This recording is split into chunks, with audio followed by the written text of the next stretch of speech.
près de mon lycée coule le Karami, petite rivière qui prend sa source à quelques kilomètres à côté de Mazog. Rien d'extraordinaire en apparence, mais tout ce qui tombe dans cette rivière finit à la mer. Une pierre immergée dans la rivière finit par s'éroder et se transformer, avec le temps, en grains de sable qui se retrouveront sur nos plages. Mais c'est là aussi que commence la pollution marine. Au lycée, j'ai appris que 80% des déchets trouvés sur nos plages proviennent de nos cours d'eau. Me rappelant l'histoire du colibri face à l'incendie, je me suis décidée à faire ma part. Armée d'une paire de gants et d'un sac, je débute ma mission de dépollution des rives du Karami, où les déchets jonchent tristement le paysage. Ensemble, nous arrivons là où le Karami se jette dans l'Argence. En voyant les reflets argentés de ce fleuve, je comprends mieux pourquoi les Romains lui ont donné ce nom, Argence. Ramassant les déchets, j'avance le long de cette rivière. J'observe la faune, ou plutôt la faune m'observe, comme en témoignent ces curieux choucas des tours du haut de leurs platanes.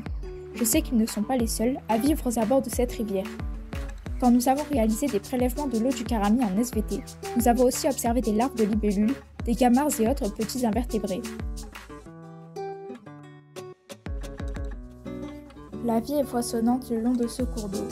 Les nombreuses cachettes offertes par les racines des arbres et les bois morts tombés dans l'eau permettent d'y rencontrer l'exceptionnel cistude d'Europe. Si vous levez les yeux vers la cime des arbres, vous pourrez apercevoir de nombreux oiseaux, comme le pic et pêchette ou la huppe facile. D'autres lycéens m'ont rejoint dans cette collecte. Les ai-je inspirés, intrigués, ou peut-être attendaient-ils tout simplement que quelqu'un fasse le premier pas? Peu importe, nous avançons, nous ramassons. Tout au long de cette aventure, de nouveaux lycéens nous ont rejoints. Après une bonne partie des 100 km de l'Argence parcourue, nous arrivons aux étangs de Villepée, un environnement lagunaire où les espèces végétales et animales sont adaptées à un environnement balayé par le sel et le vent.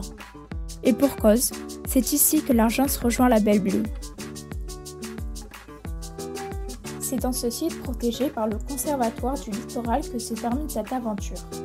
La fin de ce film, oui, mais pas celle d'une prise de conscience citoyenne que nous avons acquise. Nous sommes tous acteurs de la protection de notre environnement.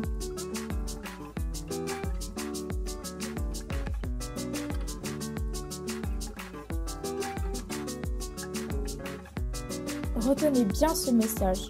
Chacun peut, à son échelle, contribuer à la préservation de notre planète.